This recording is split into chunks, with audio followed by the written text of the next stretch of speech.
परित्राणाय साधूनां विनाशाय च दुष्कृतां धर्म संस्थापनार्थाय संभवामि युगे युगे। शिरडी साई पर्ति साई தெய்வ கதை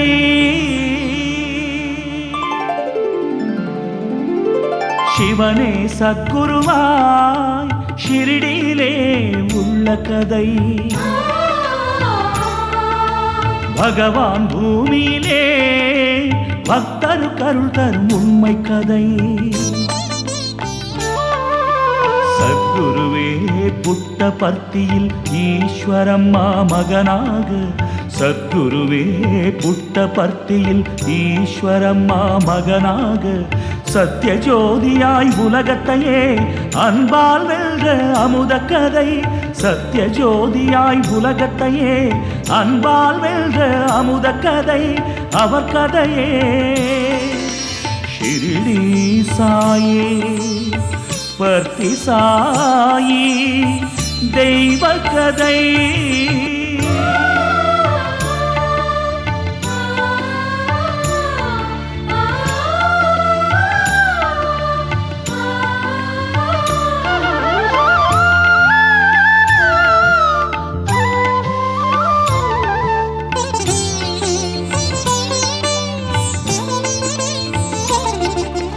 ஒரே சூரியன் ஒரே சந்திரன் ஒரே குரு இவ்வுலகினிலே ஒரே குலம் ஒரே மதம் சத்யசாயி நிலையத்திலே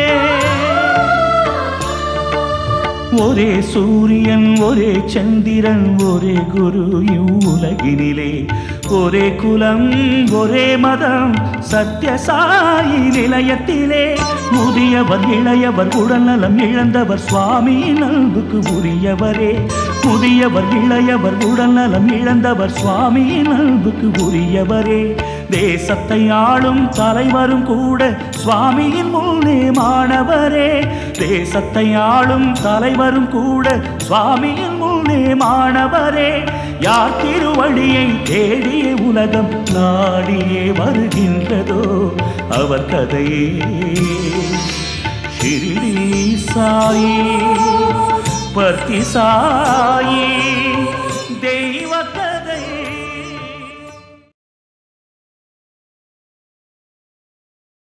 மாதிரி தன்னோட நல்ல குணங்களால மக்கள் மேல உள்ள அன்பினால எல்லாரையும் நேசிச்ச ஸ்ரீ ஷிரடி சாய்பாபா அன்னியிலிருந்து இன்னி வரைக்கும் கடவுளா பூஜிக்கப்படுறாரு. இதுதான் நம்ம சுவாமியோட பூர்வ ஜென்ம வரலாறு. அவர் சிவனோட ஐக்கியமாகிறப்போ ஷிரடி சாய்பாபா தான் சொன்னபடியே மறுபடி 8 வருஷத்துக்கு அப்புறமா அவர் எங்க அவதரிக்க போறேன்னு சொல்லி இருந்தாரோ அங்கேயே அவதரிச்சாரு. புட்டபர்த்தியில தானே டீச்சர்? ரைட். ஸ்ரீ ஷிரடி சாய்பாபா பத்ரிங்கிற கிராமத்துல அவதாரம் எடுத்திருந்தாரு. மறுபிறவையில பர்த்திங்கிற கிராமத்துல அவதாரம் எடுத்திருக்காரு. அந்த ஷிரடி சாய்பாபாவோட அவதாரமே நம்ம பகவான் ஸ்ரீ சத்ய சாய்பாபா. இப்ப சாய்பாபாவோட தரிசனத்துக்கு போகலாமா டீச்சர்? இப்பவே போகலாம். நீங்க இதுவரைக்கும் கேட்டது ஸ்ரீ ஷிரடி சாய்பாபாவோட கதை. இப்போ நம்ம சுவாமியோட பிறப்பை பத்தி நீங்க தெரிஞ்சுக்கணும் இல்லையா? சொல்றேன் கேளுங்க. பிள்ளைகளே சாய் கதை கேளு, பாடுகிறேன் இன்று சத்ய சாய் கதை. சாய் மகாராஜன் பொற்பாத மகிமையா தெய்வமே நம்மோடு வாழ்ந்திட வந்ததிங்கே.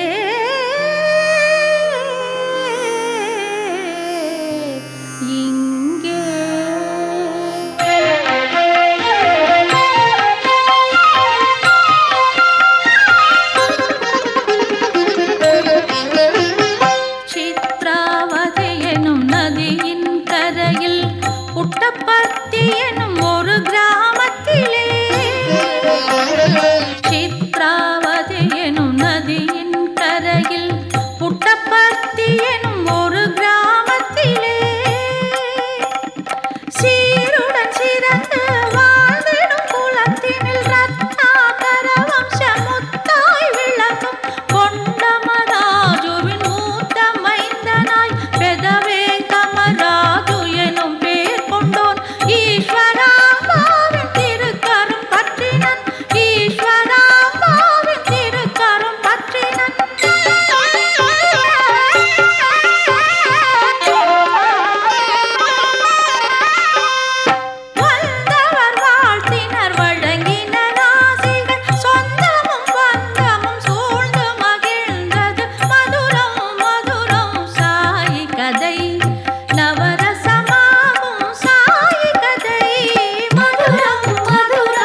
அந்த புண்ணிய தம்பதிகளுக்கு சேஷமராஜுங்கிற புள்ளையும் வெங்கம்மா பார்வதியம்மாங்கிற பொண்ணுங்களும் பிறந்தாங்க. நம்ம சுவாமி உலகம் நல்லா இருக்கணுங்கிறதுக்காக பிறந்த அவதாரம் நம்ம சுவாமி. நம்ம சுவாமி அவதரிக்கிறதுக்கு முன்னால நம்ம தேசத்துல அநியாயங்களும் அட்டூழியங்களும் அதிகமா வளர்ந்துகிட்டே வந்தது. அக்கிரமமும் அதர்மமும் தலை தூக்கி இருந்ததுனால பாவம் அப்பாவி மக்கள் எவ்வளவோ கஷ்டப்பட்டாங்க. அப்படி ஒரு நிலைமை இந்த புட்டபர்த்தி கிராமத்துல கூட இருந்தது.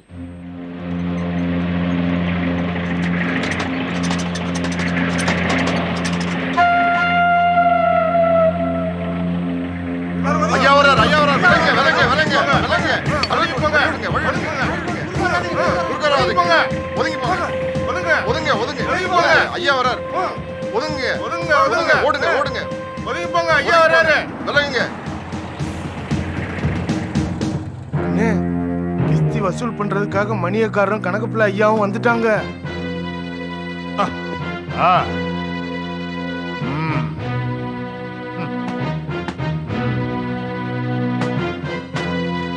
போங்கடா, போய் கண்ணுக்குட்டி எருமக்கடா எது இருந்தாலும் இழுத்திட்டு வாங்க. போங்க.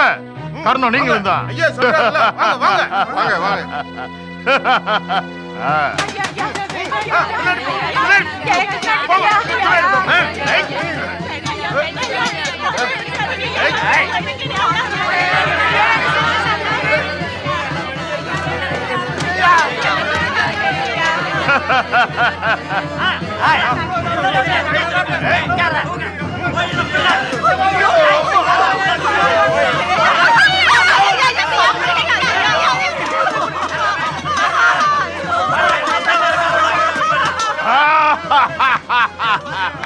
எத்தனை தடவை சொல்றது? வரி கட்டுங்க. போங்க பின்னாடி. என்னங்கடா தயவு பண்றது? ஆட்டமா காட்டுங்க. விளையாடுடா, விளையாடுங்க. சொன்னா கேளுங்க. பின்னாடி போங்க. பின்னாடி போங்க.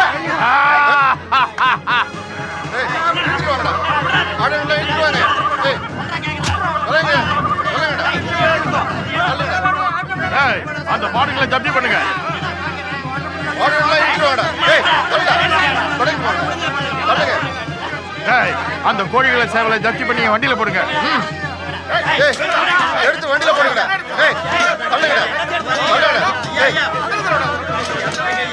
தள்ளுங்கடா. ஏய், அரிக்கட்ட வழி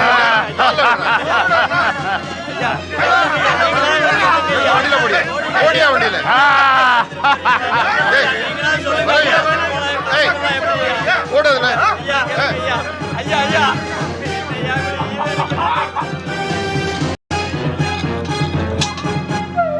ஐயா, எங்க பயிர் காஞ்சு போச்சு, வட்டி வளர்ந்து போச்சு, எங்க குடல் கருகி போச்சு. வட்டி கட்ட முடியாம நாங்க அழுதுகிட்டு இருந்தா வரிய கட்டுன்னு சொன்னா எப்படிங்க?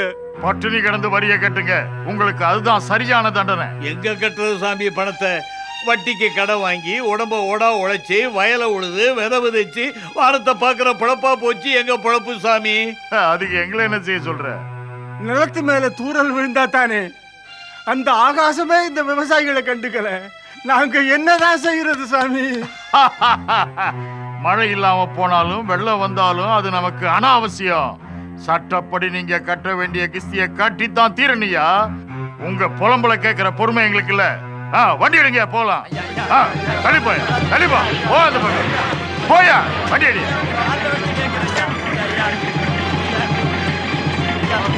ஐயா, தலைவரையா, தலைவரையா. என்னப்பா, என்ன நடந்துச்சு? அநியாயத்தை கேளுங்க ஐயா. ஆதரவு இல்லாம போயிட்டோம் சாமி. நம்ம எல்லாருக்கும் ஆதரவா கொண்டமராஜு ஐயா இருக்காருல்ல, நமக்கு நடந்த அநியாயங்களை அவர்கிட்ட போய் சொல்லுவோம். இதுக்கு அவர் ஏதாவது ஒரு வழி சொல்லுவாரு.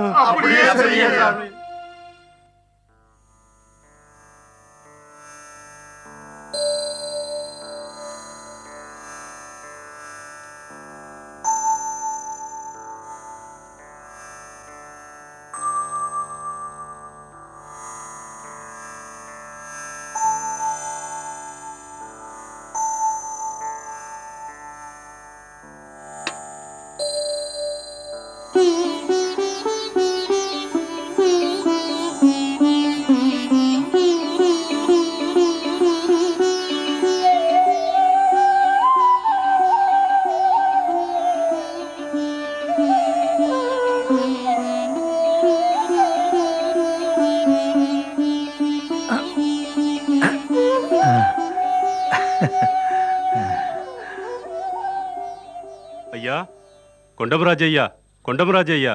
யாரு? வணக்கம் ஐயா. அடடே, சுப்பா ரெட்டியாரா? என்ன எல்லாரும் ஒன்னா சேர்ந்து வந்திருக்கீங்க? நீங்க பெரியவங்க, ஊருக்கே நீங்க தான் குரு. ரத்னாகர வம்சத்து ஐயா உங்க பேரை சொன்னா மலையும் கூட தலை வணங்குங்க. உங்க ஆதரவு இருந்தா எங்க கஷ்டமெல்லாம் தீந்துருங்க. உங்க கைப்பட்டாலே பட்ட மரம் துளிர்க்குங்க.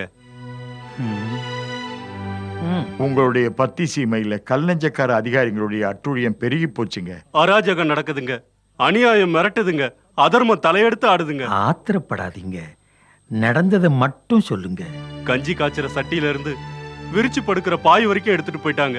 கிஸ்தி கட்டலன்னு ஆடு மாடுங்களையும் இழுத்துட்டு போயிட்டாங்க. பயிர் விளையாம பட்னி கிடக்கிற நம்ம குடியானவங்க கிஸ்தி எங்க கட்டுறது? நீங்களே சொல்லுங்க. காலை பிடிச்சு புலம்பி அழுதா எட்டி உதைக்கிறாங்க அதிகாரிங்க. நம்ம குடியானவங்க வேதனைய புரிஞ்சுக்காமலே போயிட்டாங்க. இவங்க கதி இதானா? பாட்டாளிக கஷ்டத்துக்கு முடிவே இல்லையா? நீங்க சொல்லுங்க, நீங்க தான் எங்க குரு. புவி காத்திட பிரபு வருவான், ஒவ்வொரு யுகத்திலும் அவதரித்து பூமியிலே விலங்கு மனம் கொண்ட கொடிய அறக்கரை அழிக்கின்றான் வந்து புண்ணியசாலிகளை காத்திட, புண்ணியசாலிகளை காத்திட. அதாவது ஒவ்வொரு யுகத்திலையும் பகவான் மானிட ரூபத்திலே அவதரிச்சு நம்ம கஷ்டங்களை தீர்த்து சுகங்களை நமக்கு தருவார். அந்த நல்ல காலம் சீக்கிரம் வரப்போகுது. உங்க பொருள்கள் திரும்பி கிடைக்கும்படி ஏற்பாடு செய்கிறேன். பயப்படாதீங்க, போயிட்டு வாங்க. இப்ப மனசுக்கு தைரியம் வந்துருச்சு. பெரியவங்க, நீங்க 4 வார்த்தை சொன்னீங்கன்னா பாட்டாளி எங்க மனசுல பாரம் குறையுது, கஷ்டம் கரையுது. கஷ்டம் நெருப்பு மாதிரி. அந்த நெருப்பு தான் இப்ப நம்ம சுடுது. ஆனா எந்த நெருப்பா இருந்தாலும் அணையாம இருக்குமா? கஷ்டங்களும் கூட அப்படித்தான். ரொம்ப சீக்கிரம் நமக்கு நல்ல காலம் வரப்போகுது. நீங்க போயிட்டு வாங்க.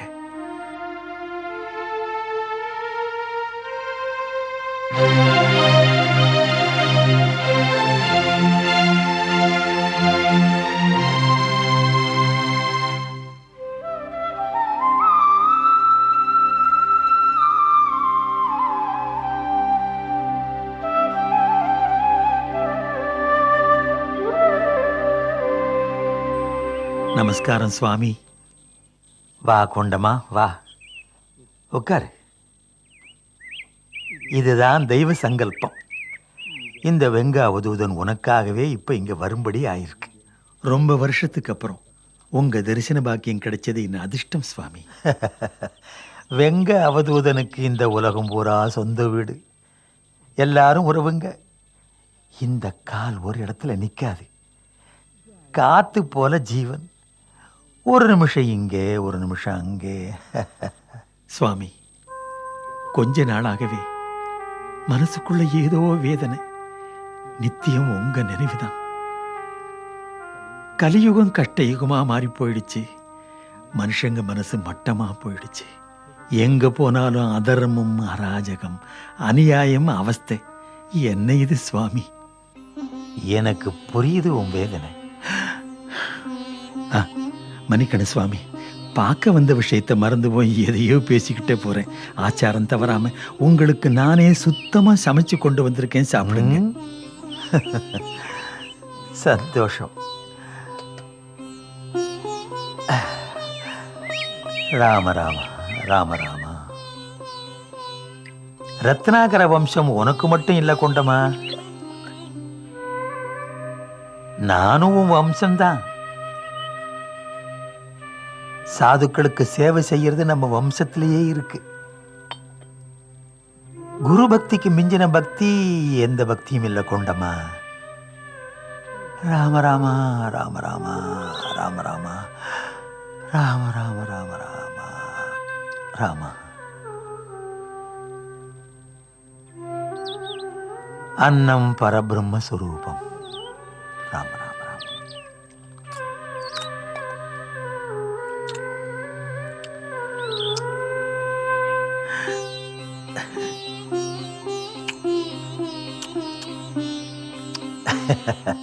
பதார்த்தங்கள் வேறானால் என்ன, அதுல கிடைக்கிற திருப்தி ஒண்ணுதானே இல்லையா? அத போல நாமும் ரூபம் வேறானா என்ன? அந்த பகவான் தான் எனக்குள்ளே உனக்குள்ளே சகல சராச்சர சிருஷ்டிக்குள்ளே கண்ணுக்கு தெரியாத ரூபத்துல நீக்கமர எங்கும் நிறைஞ்சிருக்காரு.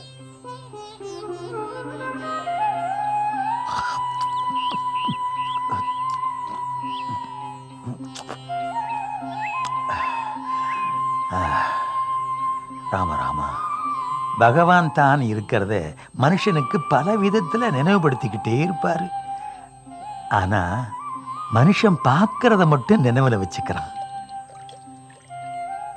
கண்ணால பார்க்கிற காட்சி எல்லாம் நிரந்தரமா இருக்குன்னு நினைச்சுக்கிறான். பாவம், கண்ணுக்கு எட்டாத ஒண்ணு இருக்கு. அதுதான் பிரம்மாண்டம். அதுதான் பகவானின் ரூபம். இந்த பேருண்மை எல்லாம் மனுஷனுக்கு தெரியாது.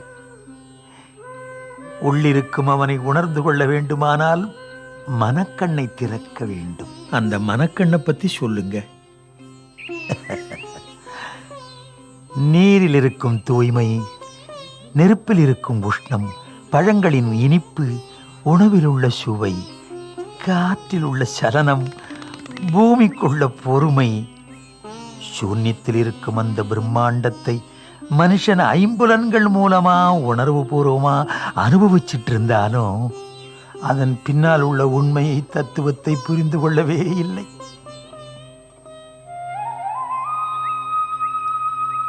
சுகத்துக்கு உதாரணம் வெளிச்சம். ஆனா அந்த வெளிச்சத்தை சூரியன்ல பார்க்கிறவன் யாரு? துக்கத்துக்கு உதாரணம் இருட்டு. ஆனா அந்த இருட்டை இரவில் பார்க்கிறவன் யாரு? சுவாமி, இப்ப நீங்க சொன்னது என் மனசுக்கு எவ்வளவோ ஆறுதலா இருக்கு. அது மட்டும் இல்ல கொண்டமா, இந்த சிருஷ்டியில எல்லா உயிருக்கும் 5 அறிவே இருக்கும். 6 அறிவிருக்கிற மானிடன் தன் யோசிக்கிற சக்தியை தப்பு வழியில போக விட்டு சபல சித்தனா சஞ்சல சுபாவத்தோட சுயநலங்கிற புதமணல்ல விழுந்து நிம்மதி இல்லாம தவிக்கிறான். அந்த நிலைமையை மாத்த எந்த வழியும் இல்லையா? இருக்கு, அதுக்கு வழி இருக்கு. துஷ்டரை அடக்க நல்லோரை காக்க ஒவ்வொரு யுகத்திலையும் அது நடக்கிறது. யுகத்துக்கு ஒரு அவதாரங்கள். ஆஹா, ஸ்ரீமன் நாராயணன் அவதரிச்சு தர்மத்தை நிலைநாட்டுறது உனக்கும் தெரியுமில்ல? தெரியும் சுவாமி. ஆனா இந்த கலியுகத்துல கூட கலங்காதே. பாரு கொண்டா, வெள்ளத்தை தடுக்க மட்டும்தான் மனுஷனுக்கு தெரியும். ஆனா பிரளயத்தை தடுக்க அந்த தெய்வத்தால மட்டும்தான் முடியும். அதனால மோக பிரளயத்துல மதிமயங்கிற உலகத்துல மறுபடியும் தர்மத்தை ஸ்தாபனம் செய்ய, உத்தமர்களுக்கு அபயம் கொடுக்க, புத்தி மயங்கிய பாமரர்களுக்கு புண்ணிய மார்க்கத்தை காட்ட இந்த கலியுகத்துல ஆஹா ஸ்ரீமன் நாராயணன் மறுபடியும் அவதாரம் எடுக்க போறாரு. சுவாமி, உங்க வாக்கு பலிக்கணும். ஆனா அப்படி ஒரு காலம் எப்போ சொல்லுங்க? ரொம்ப சீக்கிரத்துல நம்ம ரத்னாகர வம்சத்திலேயே ஸ்ரீமன் நாராயணன் அவதாரம் எடுக்க போறாரு. அவர் தரிசனம் உனக்கு கண்டிப்பா கிடைக்க போகுது. அவர் உன்னை பரிவோடு அன்போடு கவனிப்பாரு. இந்த உலகத்துக்கு வெளிச்ச பாதையை காட்டுவார். நல்லவங்களோட கஷ்டங்களை நீக்கி தர்மத்தை நிலைநாட்டுவார். இது சத்தியம், சத்தியம். இது நிச்சயம் நடக்கும். சுவாமி, சாட்சாத் ஸ்ரீமன் நாராயணமூர்த்தி அவதரிக்கிற செய்தியே சந்தோஷமா இருக்கு. மனக்குழப்பத்திலையும் சந்தேகத்திலையும் இருந்தேன். மிக மிக தெளிவான உங்க பேச்சு எனக்கு ஆறுதலா இருந்தது. எழுந்திரு கொண்டமா, எழுந்திரு. எல்லாம் நலமாக நடக்கும். இனிமே நான் என் பயணத்தை தொடங்குறேன். சுவாமி, இந்த கிராமம் உங்க பாதம் பட்டு புனிதம் அடைஞ்சது. இன்னும் கொஞ்ச நாள் கூட உங்களுக்கு சேவை செய்யற பாக்கியத்தை கொடுங்க. நான் சொன்னேன் இல்ல கொண்டமா, ஒரு விஷயத்தை மட்டும் நினைவில் வச்சுக்க. மனுஷங்க எல்லாரும் ஒண்ணுதான். மானிட சேவையே மாதவ சேவை.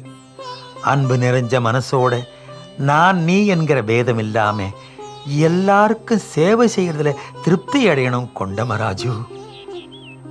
நான் வரேன். எல்லாரும் நலமோட வாழணும். உலகமெல்லாம் இன்புற்று இரு.